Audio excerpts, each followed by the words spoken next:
And away we go. It is the BCJ podcast, brought to you as always by the Holy Grail, right here on BearcatJournal.com. It is a wonderful weekend to get down to the Holy Grail. Spend as much time as you possibly can and watch the NCAA tournament. They will have drink specials and great food and everything you could ask for all weekend. So get down to the Holy Grail and what has been shaping up already to be a pretty damn entertaining NCAA tournament. My boy Dave tried to tell people they wouldn't listen to me.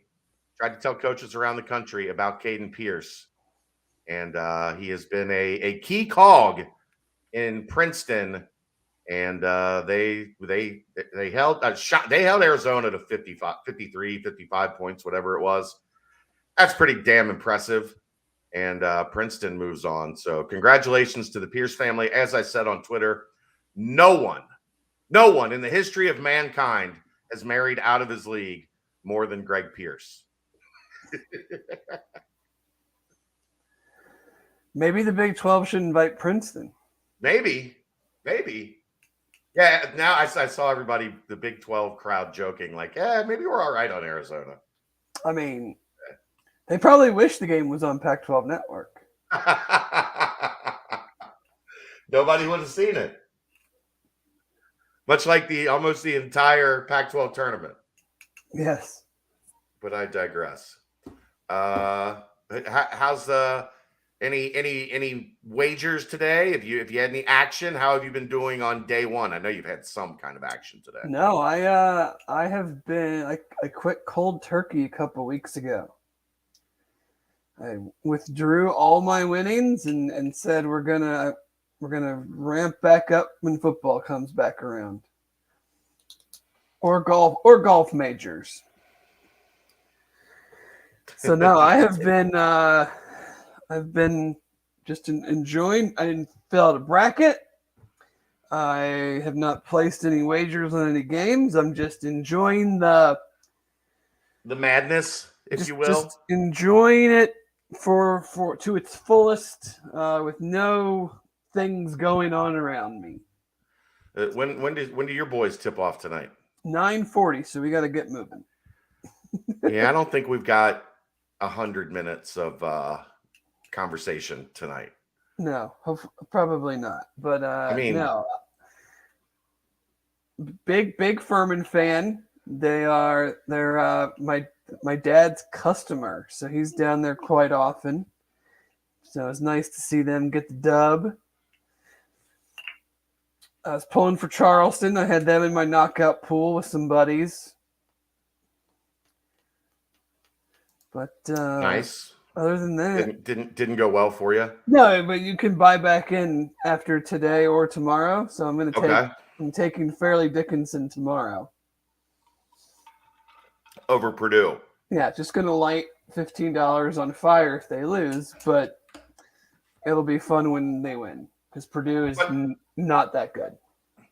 I've got Purdue out the second round. I think Memphis is better than Purdue. Jeffrey had 10 on Huggins, minus 130 today. If you're betting on Bob in the NCAA tournament. Especially the nooner, the first game out. Yeah, the nooner on the bar stool. I'd love to see his tournament record in games started before 7:00. Yeah. But anyway, love to see the upsets. Love to see, always close games, no matter what it seems like. Except Duke, they got out to quite the lead today. Yeah, what didn't score for? Who were they playing? Oral Roberts. Yeah, it was 15-0. Oral Bob didn't score for like the first 7 minutes. Yeah. How about the Virginia? Just the most senseless pass in the history of passes. What do you like? You're the most experienced player in the history of the ACC. You've played more games and more minutes than any player ever. And you have a timeout, or just go out of bounds. Like, let your awesome defense set up and keep them from hitting a 3 to win. Like, I don't know if maybe he thought he just could throw it up and time would expire before they could get He the said ball. and apparently he was, and I, mad props to the kid. He apparently, or grown ass man, I guess. He did the full post game, and he said his biggest concern was that they were going to tie him up, and they had the possession arrow. So just go out of bounds then. Right. So just go out of bounds or call a timeout. Call a timeout. Yeah. Yeah. Like, that's just stand there. They have to foul you. There's less than 10 seconds on the clock, so you can't get a 10-second call. I mean, I guess that was, in that scenario, the worst case is they jump ball you and they get the ball, but you don't throw it to half court. Like, maybe if you could throw it all the way to the other end, that would work. Oh, brutal. All right, let's get to it though. Bearcats 81-72 winners over Virginia Tech last night. The not often talked about Mike Young, Wes Miller rivalry renewed. I love that they hated each other so much that there were years that they didn't speak. Why do they hate each other? Wofford and Greensboro apparently was like the rivalry, and was like the Xavier UC or something of the SoCon. Yeah. So I guess when Wes got there, Wofford was. I mean, Mike Young, like Wofford has been rolling for a little while now, and when Wes got there, they were like the big dog, and they beat him by like 20, 30 points almost every time. Well, I think you mean little dog because they're the Terriers. Yes, sure. They were the little dog. And Wes was the puppy, I guess. He would have been 28 when he got that job. So great dad. So yeah, apparently there was legitimately a period in time where they hated each other so much they wouldn't speak to each other. Like the cold blow by in the handshake line. But I guess last night tied the series at 9 when they have faced off against each other, and they have squashed their beef, dude. If anything ever happens here and UC ever needs a coach again, I'm all in on Mike Young. What is that? He just wanted to sit there post game last night and just shoot the shit. Oh, okay. Like his player got up to leave, like the press conference was over, and he just kept talking. He just was like, like cameras are off. He's like, we're off the record now, right? Like, yeah, sure, coach. And he was talking about, remember the 06 game when Wofford came in and beat UC and Mick's, I think it was Mick's first year. It's their first or second year. Wofford, yeah. Presbyterian did. No. That was 2012. 11-12. This was like 06-07. With the band of misfits. They lost almost every game that year. So I don't remember particular ones. So, no, I do not remember that. But the Bearcats did have a quality performance last night, especially in the second half. Hung a 52 spot.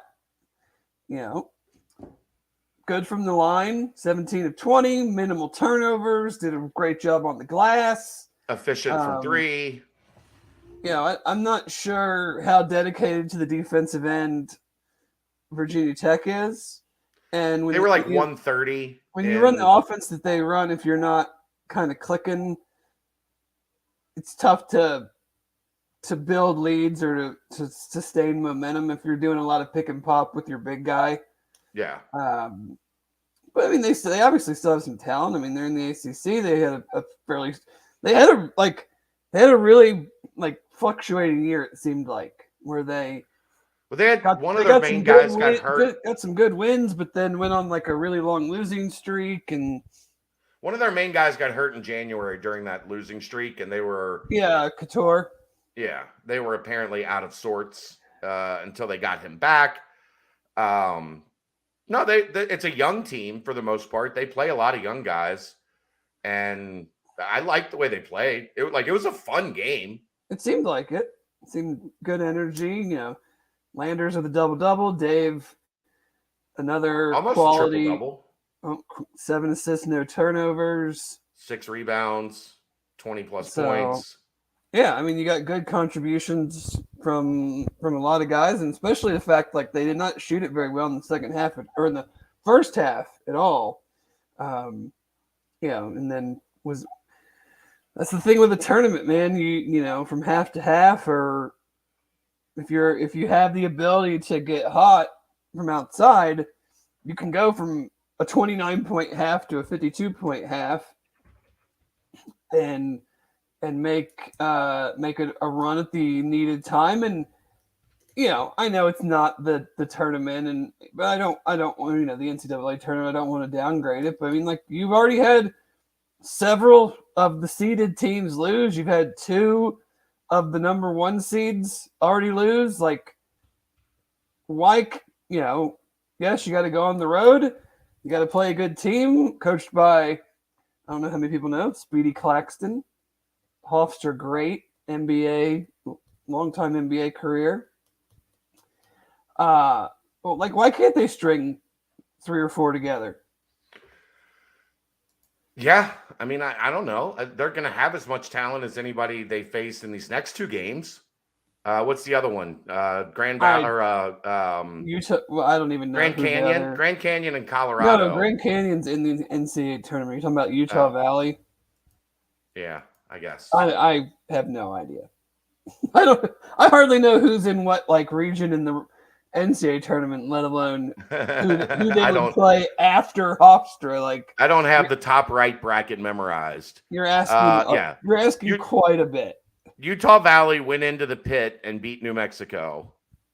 So Utah Valley plays Colorado, and then Cincinnati plays Hofstra.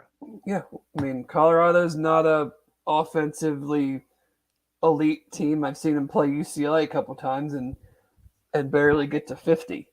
Right. Wow, Utah Valley beat New Mexico in the pit 83-69. It's pretty good. I think Utah Valley's head coach is probably getting the Bowling Green job. Really? I think I saw that the other day. And then Colorado beat Seton Hall 65-64. Yeah. But I mean, that's what we talked about last week when you asked me about the NIT. I was like, if you're going to make it, you may as well win a couple games, or else it doesn't really do much for me. Yeah. If you go to Hofstra and you win, and then you go to wherever else and you lose, I'm not going to be upset. You won 2 extra games. You beat the ACC team. You have no control over Rutgers losing a home game. So, just go, try to win the trophy. Yeah, like somebody asked, one of my Xavier guy, CapX, who I love, was like, so you care about the NIT? I was like, no, but if you're going to be in the tournament, you might as well win it. No one is saying that they're living and dying with these games, but if you decide to keep playing, then you may as well win. Now, when they lose, or if they lose, I'm going to be the biggest just whatever. Okay, the season's over. And if they win the whole damn thing, I'm going to be like, all right, that's nice for the guys. They got to end their careers, or they got to end the season with a win. So that's great. But other than that, it's a little feather in Wes's cap to year 2, we won the NIT. Okay. It's a small feather. Hi, Pickle. To say that we care, let's as Ron White would say, let's hold on just a goddamn minute. But like I said, it was a fun game. If anything else, give me that. Give me some fun games to watch. If they're going to keep playing, let's play some fun games. Let's have a time with it and enjoy watching. I said this, and I know you don't agree. For the most part, this has been a fun team to watch. They are flawed. They are far from perfect. They have screwed up a few too many times, situations that would have made this season look a lot different. But I've thought throughout, this has been a fun team to watch. It has not been a team that makes you want to like constantly run your head into the wall. They pass it well, they move, like the effort is always there. Right. I mean, I can separate the two. Like when they play well and when they're an entertaining team. You know, even it's like for all the winning that Mick did, I don't know. I mean, how many of those teams would you really classify as like entertaining? It was entertaining because they always won, but you know, the way that they did it, not always, you know, from a purely aesthetically pleasing standpoint was the top of the you know, you pushed that part of it aside because they were always winning. Right. So no, I totally agree. Like I get frustrated from the fact of like I want to say, okay, why can't you do what you do quite a few times, like more often? You know what? You know if it's expectations.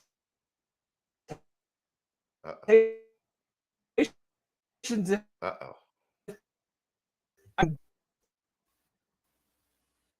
Uh-oh. I think your VPN's resetting, Dave. You think so? I think, yeah, it was. You're back. You're back. Repeat that rant. Yeah, you're here now. Repeat that rant. If you can do it sometimes, why can't you do it all the time? I think that's where you were at. Well, not even like necessarily all the time, but if you could never do it, then I would.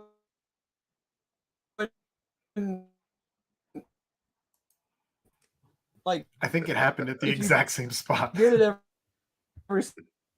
It did. 16-point lead to ECU. I agree completely. No, you nailed it. Well said. Well said, brother. Well said. The funny thing is, it happened in the exact same place. It happened in the exact same place. So exactly where you. I don't know why it happened twice. That was the max. Like you were max headroom for like 30 seconds. Whatever. I don't need to say it again. I'm not. You know, you're not. We're good. We're good. We're moving on. Your point was made. It was made eloquently too. It's enough of me talking about the NIT. Well, I don't know what the hell else we have to talk about. So, I don't know much about Hofstra. Brent put up his preview already. Oh, he did. Yes, he got that done for me today. I appreciate him greatly for that.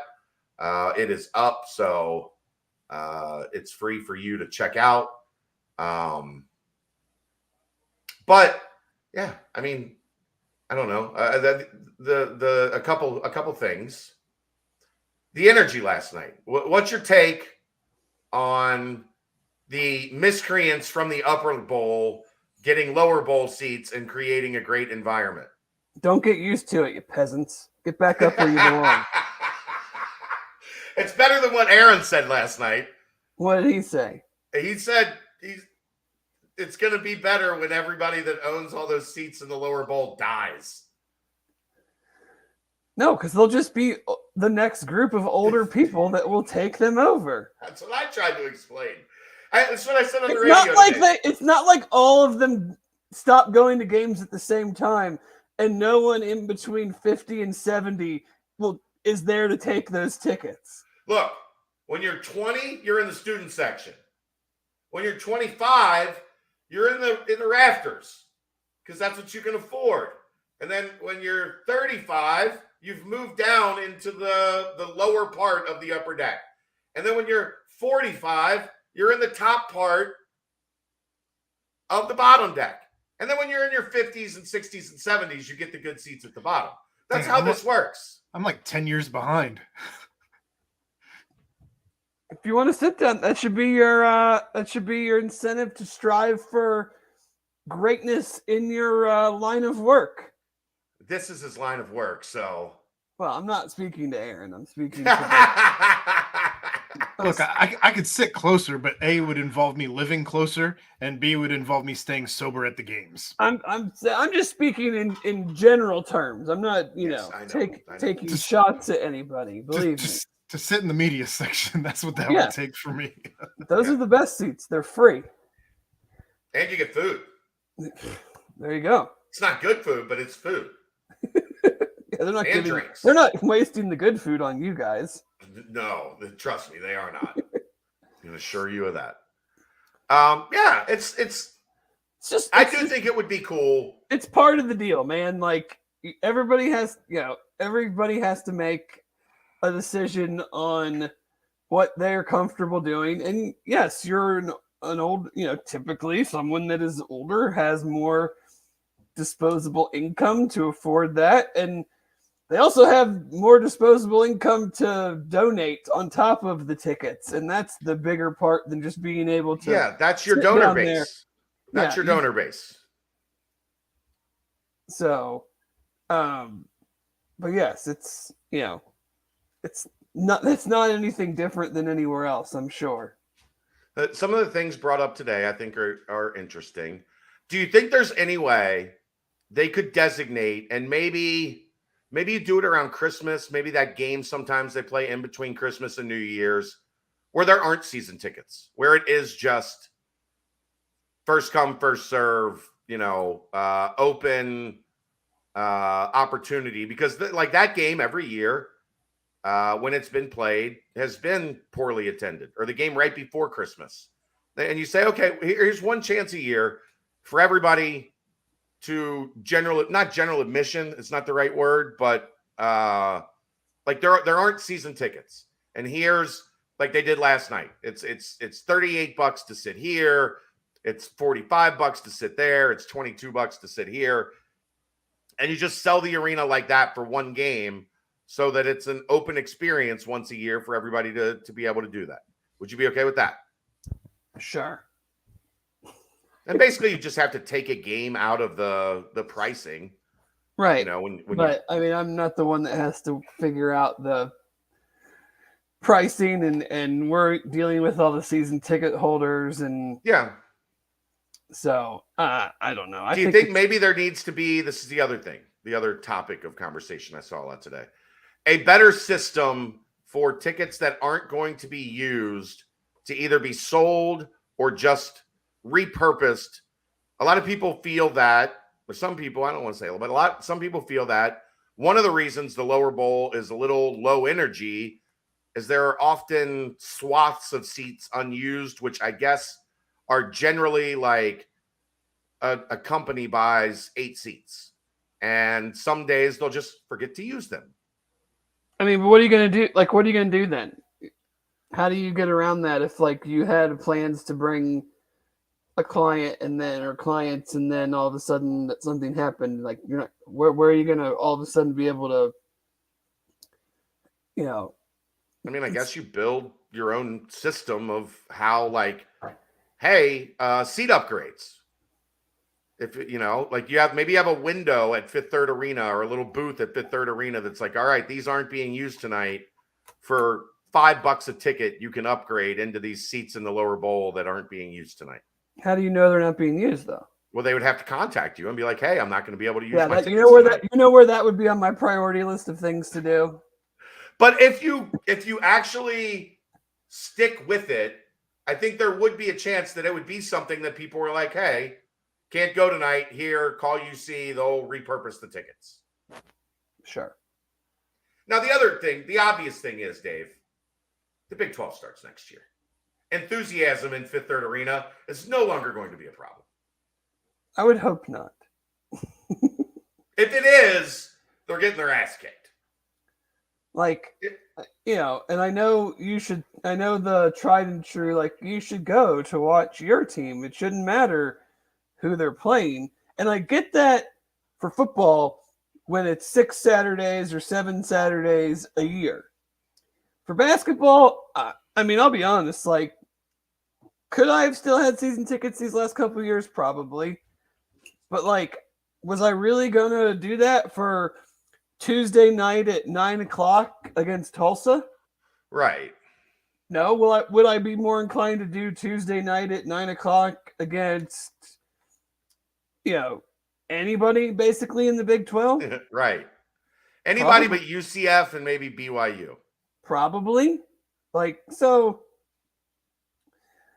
I think it will definitely have an effect, I would hope. I mean, they've had fairly good attendance, to me, like surprisingly good attendance given the teams that they've played. So, it should definitely help. I just, I think I'm sure these things have been thought about in the past. Like, how do we not have seats go unused?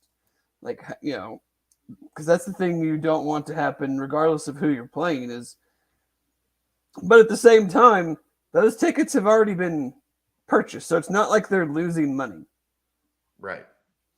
So for them, I'm just not sure what the answer is to try to maximize getting possibly a few dozen more people down to the lower level. I'm just going through things people were suggesting today to I'm potentially sure you were provide a better atmosphere. I think it's okay to even just discuss it, but ultimately I'm not saying it's what we not talked about. The people with the money, what happens if you make the tickets cheaper? The people with the money still have the money to buy the tickets. So they're going to buy the tickets. And it's still going to be the same. And they still have the longevity and the UCATS points and there's nothing. Regardless of how much you make them, you're still not going to be far enough in line to get them. The other thing, Dave, being I'm ready to run my head through a wall on the topic of the game round 2 being at Hofstra. Then let's not talk about it because I could. How many shits do you think I give? I know you give 0 shits. I'm just going to explain it on this podcast. And so essentially every 5 years, and I think this is part of the confusion as people think that UC plays on a removable surface. Here's where I get on Twitter while you talk. People think UC plays on well, how is that any different than the normal podcast? They think UC plays on a removable surface. It is not a removable surface. It is one giant floor that is it's underneath the bleachers. It's underneath all of that stuff rolls back. There's one floor. The court is on that floor. Every 5 years or so, they have to resurface the floor. This is 5 years since the arena was redone. So they have to resurface the floor. You know what they also have to do, Dave? They got to get that stupid ass A off of the floor. That's the most important part. Absolutely the most important part. Things that have to happen when they do this. One, they have to completely sand the entire floor. Yeah. Then they have to paint the entire floor. And then they have to epoxy the floor after they're done sanding and painting to make it shiny and pretty. That is a 45-day process. They have to get it done by graduation. That's in 42 days. What people don't understand is this project was supposed to start on Monday. But they pushed it back to Thursday so that they could have a first-round NIT game at home. There's money to be made with the NIT, with ticket sales and concessions and parking and all da-da-da-da-da-da. The university wants their team to play at home in front of the fans. That is important to them. But this is a project that was commissioned in June. And I know it's just the latest thing for people to so everybody was outraged that the Bengals hadn't done anything in free agency. And then the Bengals did something in free agency. So everybody had to be outraged about something new. And this was the something new. Yeah. They wanted to play a home game. Wes wants to play a home game. John Cunningham wants to play a home game. Are you sure? No, you're right. They were like, you know what we need? We need a road test. We'd like We to could spend really use- money to go to Yeah. Hofstra. Yeah, we would really like a road test that's going to cost us money to go to Hofstra. Yeah. We need a road test in the NIT at the end of the year. So if they had, let's say hypothetically they had delayed it again to Monday.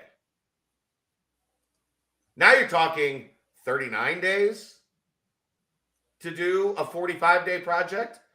And apparently that epoxy, that sealant, if you don't let it dry properly and you host graduation on that floor, you ruin it and you have to do it all over again. The reason they can't do it in the summer, one, all the programs, volleyball, women's basketball, men's basketball, they use that floor for their kids' camps. And those kids' camps are major fundraisers for those programs. And summer workouts. And summer workouts. So would you rather the programs have the floor in June and July for everything that they need it for, or would you rather host Hofstra in the second round of the NIT? I can't believe this is still going on in my timeline. Are you serious? It's still going. You can't believe that? I can't believe it, yeah. By the way, if you're as good as we think this team is supposed to be, you should be able to beat unseeded Hofstra.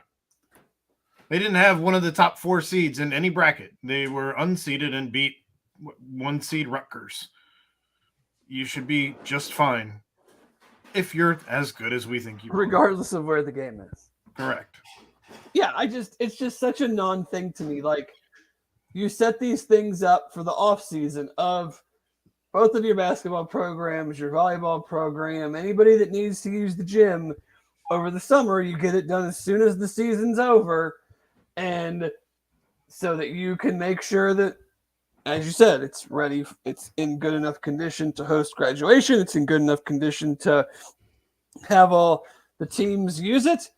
And whenever you're putting this on your books, you're not thinking about, well, what if we make the NIT? And you shouldn't that shouldn't ever be any of the process. Well, but I mean, like this year, this year it would have been it probably would have been your thought process, but you're not thinking, what if we make the NIT and then 3 or 4 teams decide not to play? So we end up getting a home game instead of a road game. Should we still book this now, or should we have it? No, you do it when you need to do it, and life gets in the way sometimes, and you miss out on one more game with 6,000 people at it, and so be it. And yes, Dave, I can believe that people are still in my mentions about this. Well, because it can. That's the thing anymore. Like, no matter what you or I or anybody else says, that can never be the actual answer. There always has to be some underlying thing that's not being told. Like, no one will ever just some crazy hypothetical. Yeah, no one will ever. You shut up, you tinfoil hat. Shut up and get out of here. Yeah. Ban him. Get him out of here. No one will ever just take like what is said for exactly what it is. Yeah, like if people genuinely think I'm lying about this situation. They're like, that can't be it. Like, what would you be lying for? Right. What am I accomplishing? Well, you're just being a mouthpiece for the university. What are you accomplishing? And 2, like, what is the grandiose lie that you're covering, like the truth that you're covering up? Here's the other thing, Dave. They expect me to get answers to these questions. They have questions. They want, like, it's my job to get the answers. I get the answer, and the response is, no. Yeah. No, don't buy it. Well, then don't ask me to try to find out an answer to something. Do you think I wanted to spend this morning on the phone talking about this? Like getting to the bottom of how long it takes, for the epoxy to dry on a resurfaced basketball facility? That's how I wanted to spend my Thursday morning. How ridiculous do you feel like making that call? I don't feel great about it. So yeah, like if there was any chance, and okay, well, what about Heritage Bank Arena? The Cyclones are playing there. What about NKU? Let me explain something to you. Okay, hold on. Before you, what purpose would it serve going to a place to play a game that they would have to pay to use? Right. First off, you waste any money that's you a would have worse made. idea than going to Hofstra. They don't have to Right. pay to go to, like, they have to travel, but like they don't have to rent their gym.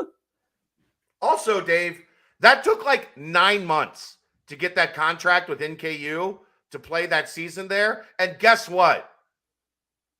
There's definitely no hard feelings about the way all that went down. And I'm sure they don't have anything scheduled for that gym or that arena on a Saturday in their off season either. Even if they don't, those things aren't done in like 2 days. Right, but I'm sure they have something.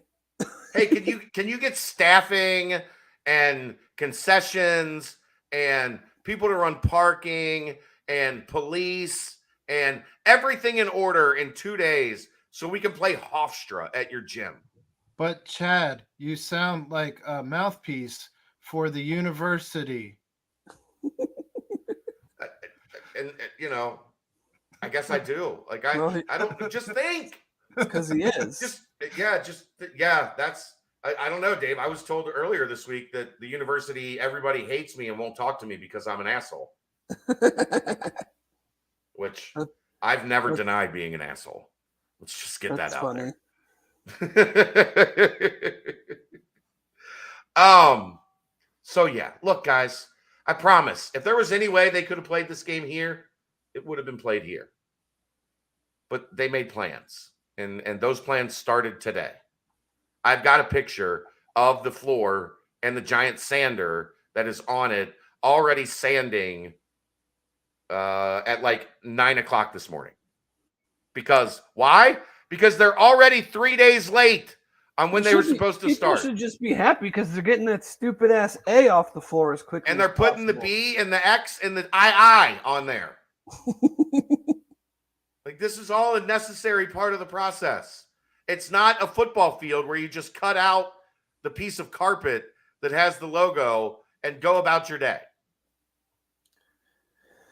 The floor has to be resanded. It's a lot of talk about. We've talked a lot about something that I, as I said earlier, do not care one bit about. So, congratulations. You're the one that chimed in. You didn't have Congratulations for dragging me into this. I knew I'd get you. I knew you couldn't hold back. Well, it's a show. I can't just sit here and be like, no, I have no opinion. Next topic. There are people that think that that's how this works sometimes. What else you got? What else you want to talk about tonight?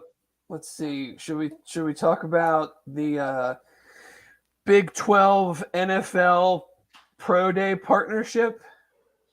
Brett Yormark, I want to kiss that man. It's a wonderful idea. There are some logistical things I have questions about, but on the surface, it's an outstanding idea. Yeah. Now, are there things they're going to have to, fine tune? I'm sure. Yes.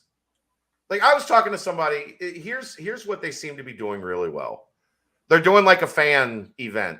They're like to get, some engagement with the fan bases. I was talking to somebody that was at the Big 12 tournament. And they were talking to a fan base that was eliminated on the first night of the tournament. And people were like, hey, your team lost. Do you want to sell your tickets for the next session? And you know what the answer was? No, we're staying. Yeah. We're staying to watch awesome basketball all weekend. Yeah. I mean, we've already talked about, obviously, it's a year away. Things happen. But we've already talked about going next year. Like, it's something that I really want to do. But, right. I think it's a great idea. I think it's a great way to showcase your league. It's going to be on the NFL Network. The NFL coaches are going to love it because they don't have to travel to 14 different pro days. I would open it up to fans. I know they said they're going to have a fan fest and it's going to be closed to the public. I would open it up to fans. Like, as a fan, why am I going to this fan fest and just standing outside in March in Texas where it could be pretty ugly weather and not be able to go in and like, why would I do that? I'm not going to do that. Right. I think the job fair for the athletes is a great idea. My biggest concern is a typical pro day, anybody can participate that's eligible for the draft. And there are usually in the 300 range players at the combine, and they do their stuff over 4 days. Yes. So if every team had 12 guys, that's like 170 something players. How are you logistically going to do that?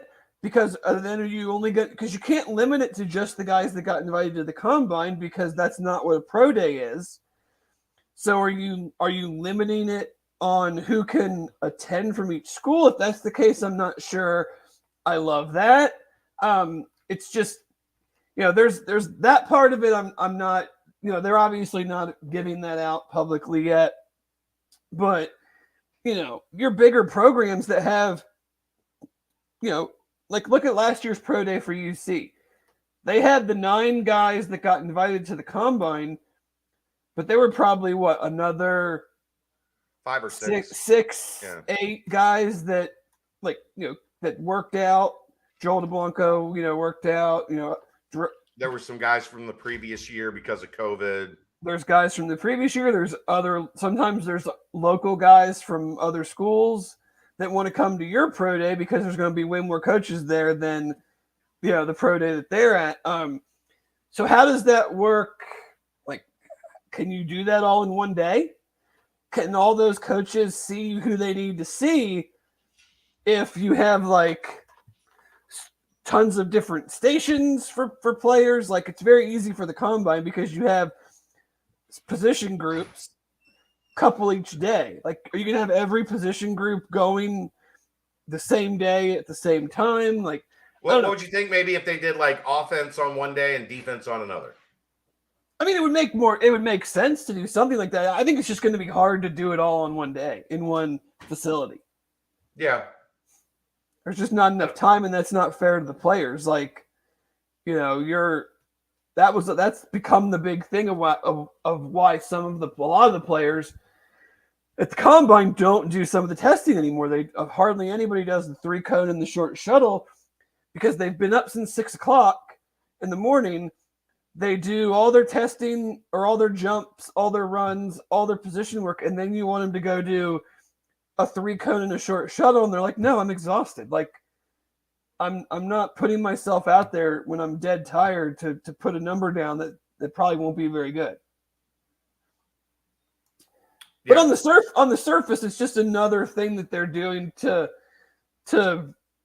pump the brands, to engage fans, to engage, like, having a partnership with however they figure out how to do it.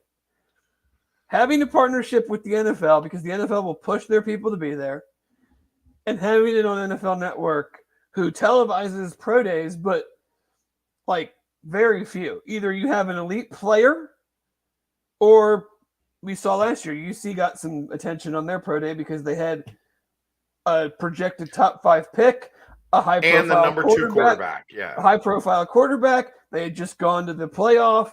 Like, they had 9 guys that were probably going to get drafted. So, like, very few and far between get that kind of attention. So it's a great thing.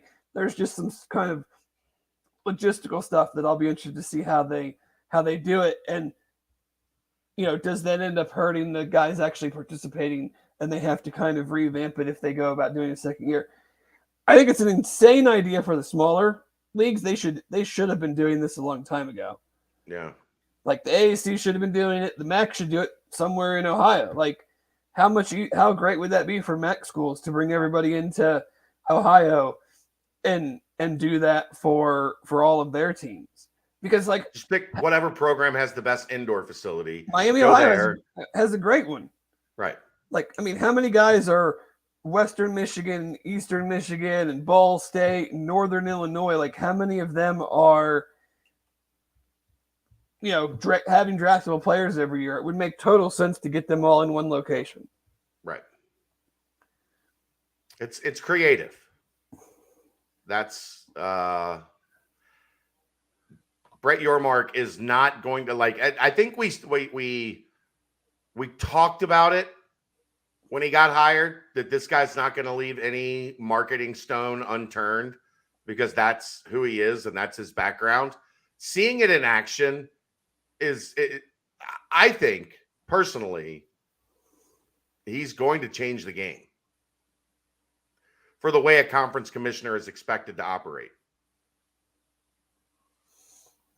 If it's all successful. If it's all successful. Yeah, it'll be interesting because like we're seeing, I see what you're saying, but like we're seeing the direct opposite with the Big Ten.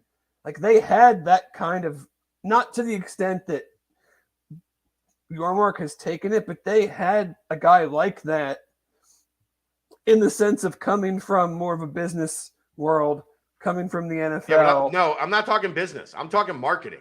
Yormark is from marketing. Oh, yeah. He's not from business. Oh, well, yes, he is. But no, his marketing is what he's always done. It's the business world, but it's the marketing sector of the business world. That's what he did for NASCAR. That's what he did for the Nets.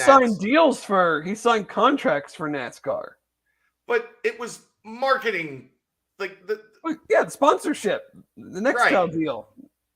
It's marketing. Yes, it's the same. It's not the same because there's stuffy. My point, there's stuffy business guys that have done this before, and this isn't like I'm talking. No, I don't think there has been though.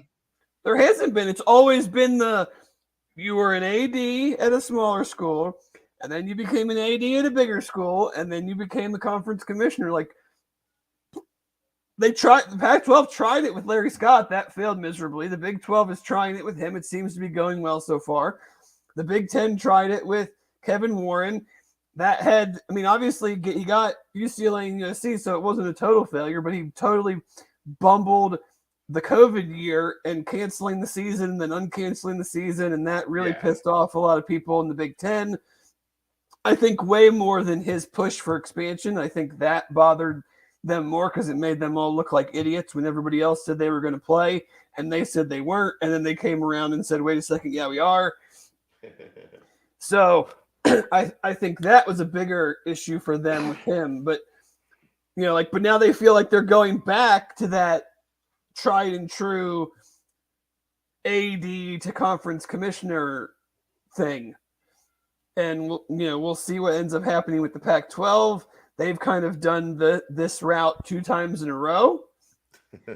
And, I think we'll results are yet to be determined. But, he's keeping, for all, some of the stuff is silly, and we'll laugh at the younger, hipper, cooler, having the rap song for the Big 12 tournament, whatever. It's not geared to me, so I don't care one way or the other. But, did you see how many damn people were out there for the Shaq show? Right.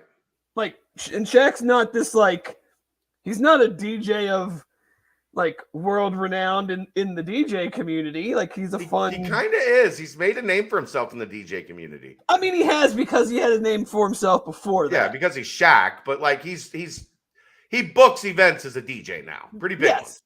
But there still were thousands of people outside to see him perform, and it's just a continuation of keeping the Big 12 in the frame of consciousness, in the conversation of what's going on in the landscape of college sports, because the Big 10, and especially during football season, the Big 10 and the SEC, and rightfully so, will suck up so much of the oxygen. Yeah. But there is a space to be that third group that gets the rest of the attention. Yeah. And they're the ones going out trying to put your mindset in the framework of Big Ten, SEC, then Big 12. Yeah, because also what you're competing against, like in the ACC, it's primarily those people care about basketball. There are a couple football pockets, but football's not important to them. It's Clemson and Florida State. Right. And The Miami. Big 12. And Miami when they're halfway decent. The Big 12, say what you will, like the Hateful Eight, those people care about football, except maybe Kansas. Like 7 of those 8 schools care about football deeply. You can say whatever. Kansas would have had the highest attendance of any team in the AAC. Yeah. So they were good. But they were like fine. that. But that shows you, like, get good for 1 year, and they'll have as many fans as they've ever had in one. Just they're just been waiting, sitting there. So he's working with a product that I know we always laugh about the SEC, like it means more, but that's real. As much as it's a meme and it's comical. Lately, it's meant a little too much. Yes. Yes. But it does mean more to those people. Many different fronts.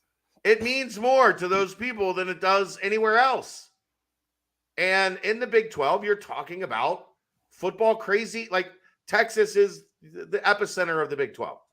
There's no place in the world that cares about American football more than the state of Texas. It is like a culture in the state. They have high school stadiums that kind of look like Nippert Stadium in terms of scope. So I get it, and he's capitalizing on it, and he's making that passion relevant. I think it's very cool to watch. Well, for us especially, we've been in the wilderness for a long time. Moving into a conference where everybody is kind of has the same mindset of us. Yeah, well, and that was the biggest frustration with the American, right? Is it like you go to Tulane, there's 73 people in the stadium. You go to SMU, that over the past 4 or 5 years has had a pretty good football program. Like, not great, but they were far from terrible. And there's 13,000 people there or whatever. Tulsa, even when they were started to get good, they couldn't get anybody there. And you had Cincinnati, where the head coach is furious because they can't sell out a senior day against Temple with 27-degree kickoff temps. And if you didn't think Luke Fickell was furious about that senior day attendance, you're an idiot. Because he was. I didn't say that. I did say it. I would never call anybody an idiot. I'm just saying a hypothetical idiot.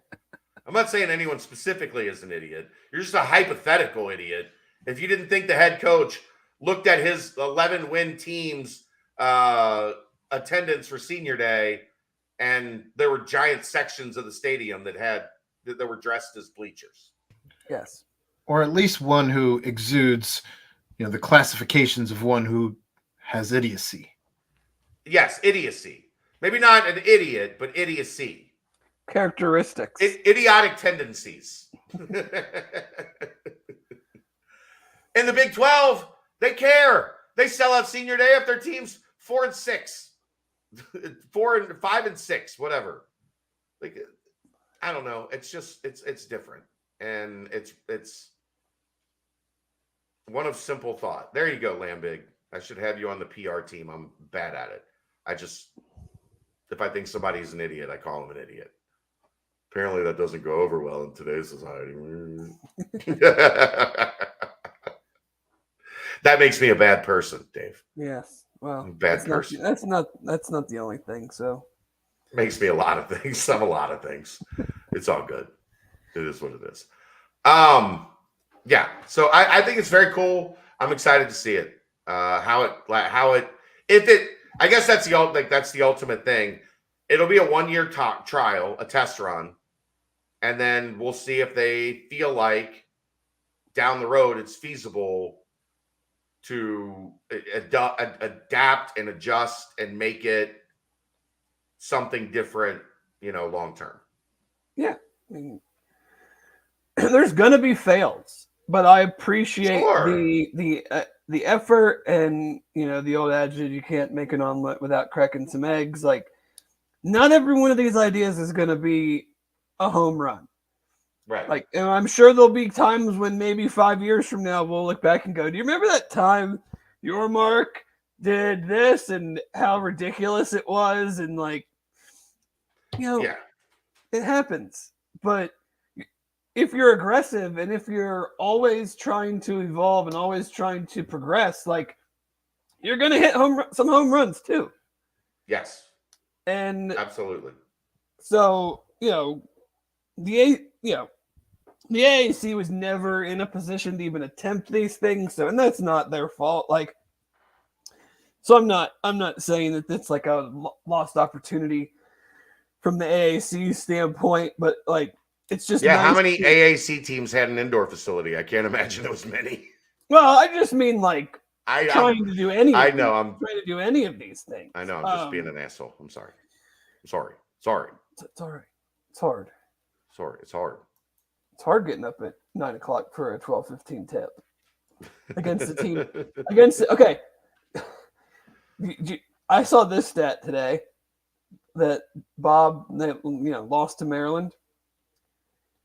Maryland had not won a game away from home against a team other than Minnesota since November. Against a team with an actual pulse. An actual pulse. I don't know that you could consider that team an actual pulse. I've seen they've had some decent players enter the portal, though. Who is Minnesota's coach?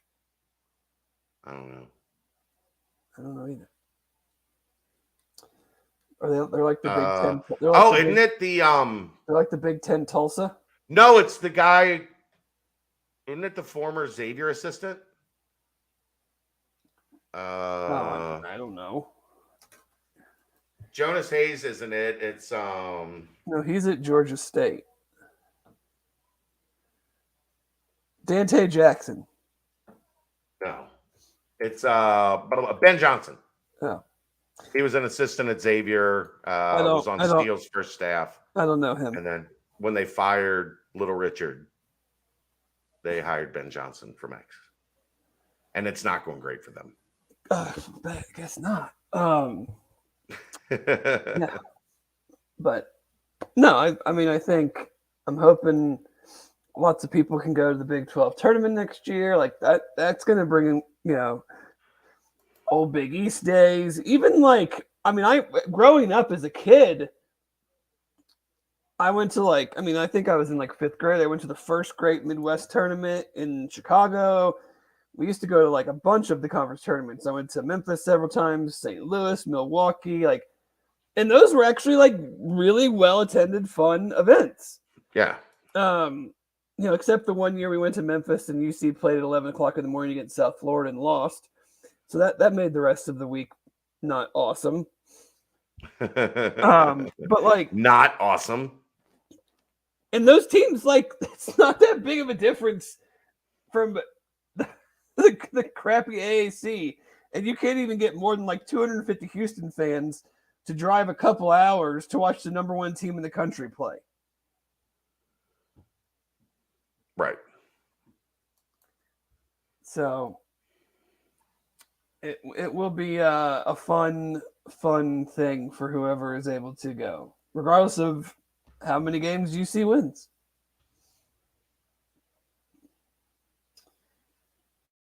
Do we have any? I had a question, not related to any of this stuff. All right. Who is more miserable to play for? Okay. Fran McCaffrey. Or Brad Underwood. Fran McCaffrey. I know some people that have played for Fran McCaffrey, and the answer will all you could literally ask me like Billy Clyde Gillespie or Fran McCaffrey, and I would still take Fran McCaffrey. You see, it seems awful. It's psychological warfare every day. And I was watching the Arkansas Illinois game, and Brad Underwood always just looks like he would literally rather be anywhere else than on the sideline coaching. Yeah. But He McCaffrey doesn't look pleasant. McCaffrey's comes just off as like just a total turd. As an asshole, as a card-carrying member of the asshole community, Fran McCaffrey might be president. Like, there might not be a bigger asshole on the planet. The move he pulled the other, like last week or whatever. Oh, when he stared down the ref? Yeah, when he just like I'm a bad motherfucker and you suck. Like, I can't believe he didn't tee him up. That's probably because he thought Fran would kill him. Because you're like chop him up into pieces and put him into a wood chipper. You're clearly trying to intimidate me. Yes. So I would, you know what I would have done? I'd have given him the old one finger tee. Really slow. No, you know what I would have done? I would have been I'd have gone like this, just over the top, and then boom. No, you got to do the one finger on the other hand too. Oh, this? Oh yeah. No, oh yeah. Yeah. That's serial killer stuff. No, you know what I would have done? I'd have turned around. So he's looking at the back of my fucking head. I would have thrown him out of the game. Yeah, I know. Would you have given him the double T? Like beep beep. No, the one that they all practice in the mirror of AAU tournaments. I would have given him one just to see the reaction, and then as soon as he went crazy, I would have rung him up again. That's fair. Can you imagine being one of his kids? Well, his one kid stopped playing because he had anxiety, and I wonder why. Shocking. I can't believe that to be the case.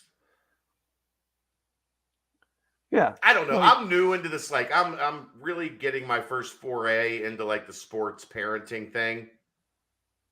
Like, I couldn't be more hands off if you paid me. Like, I talked to her about like, you know, being a teammate and like hanging out with your team when like they go on these trips. Like, don't lock yourself in your room. Go hang out with your team. Build some camaraderie. Like, be a part of something. But when it comes to the game, like, I don't know. Like, why be an asshole about it? Your kid's trying to find some joy in life. Why ruin that for them? He just seems like I cannot imagine what their practices are like.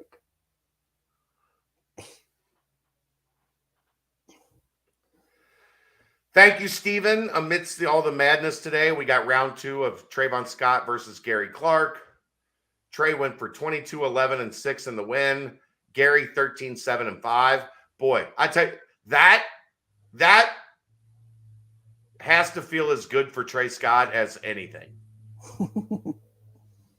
Because Gary was the master, right? Like, oh, yeah. Trey doesn't become the player Trey became if it wasn't for spending 3 years learning from Gary Clark. And then Gary moved on and Trey was ready for what happened next. And still, I'd say, had the most surprising 1-month run in the history of UC basketball. No, 100%. Like, there was never anything you could, and I love Trey Scott. I love Trey Scott. But if you'd have told me Trey would have spent a month ripping off 20 and 15, like, come on. Yeah, like a week's worth of like that. Okay. But like, then, like Trey had a good week. It got to the point where like you were expecting them to get 18 rebounds a night. And 23 points. And they needed every damn one of them. Right. Like in that whole run, he could not have a bad game, and he did not have a bad game. And we think it would have got him in the tournament, but we're not 100% positive. And they needed every single bit of like a literal out-of-body experience. And he had it. I love that kid, man. Like, he's a grown-ass man now, of course. We're going to have him on soon. Like, him, the two people I continue to play like tag with on availability are Trey and Jake. And I'd love to just have them on both on the same night to get the stories from those two guys because I love those two guys. I'd like to have Troy and Cash on. We've had both of them on. Like Cash worked here. I know. Cash did basketball podcasts for a whole year. I'd like to have them on together. Yeah, that would be fun. Did they? I don't think they played together though. They never played together. No, Cash played with SK and Yancey and Troy was on with someone though. Who was he paired with? We had Troy on when they were doing the TBT, like when they first started the TBT stuff. So was he with KJ? I think it was Troy, KJ, and one other maybe. yeah, that makes sense. I don't remember. We've had Troy on several times. Like Troy, I could get Troy on again tomorrow. Like Trey and Jake have been a touch elusive in terms of nailing down a can I get you at 8:00 tonight? No, I got plans. All right. Well, how about next Monday? Yeah, that works. All right, you ready? Oh no, something came up. So yeah, one of these days we're gonna have Trey and Jake on at the same time. Maybe leading up to this year's TBT, we'll have those guys. You know what we probably need to do is we probably need to one of those nights that they're all on campus, just after it's done, set up a live podcast like at the arena and just have guys cycle through and have fun. And then we can all go to the Holy Grail after. That would probably be more Mio's. It's probably a Mio's night. Well, wherever. Yeah. I'm just plugging our sponsor. Like a good, I know. Mio's has been an affiliate. They haven't really been a sponsor yet, but they've been an affiliate. Are you ready for spring practice to kick back up? Yes. Yes, I am. How about you? Yeah. What do we have this week? We have the 22nd, 23rd, and 24th. Wednesday, Thursday, Friday. Well, looks like you might be getting wet. Is it supposed to rain all next week? Thursday and Friday. Warmer, but rain. A lot of rain. No, it just depends on when. All day. Hits. All day.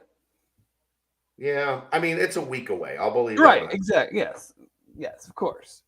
But yeah, I'm interested to see, hear, not see, since they don't want to have any practices on the weekends. Need to talk about that. Interested to hear kind of like who, obviously first week. Who caught their eye in week one? One day, but no, even such like one day in pads. I can't even really say like who carried their performance over through the break and everything because I mean, what can you really take? Obviously there were a few guys that were consistent in the notes for 3 days and so that's good, but I mean, I got 4 guys. I got my list of the transfers are 4 guys. Your list of the transfers are 4 guys. Like okay. the guys that I've like dialed in on, at least skill wise. D. Wiggins and Donovan Ollie. Uh-huh. And Jordan Young. Uh-huh. And DJ Taylor. Yeah. Well, when you are in shells most of the time, your attention is going to be on wide receivers and DBs. Of course. I said that. Like I can't focus on the interior stuff until there's pads on.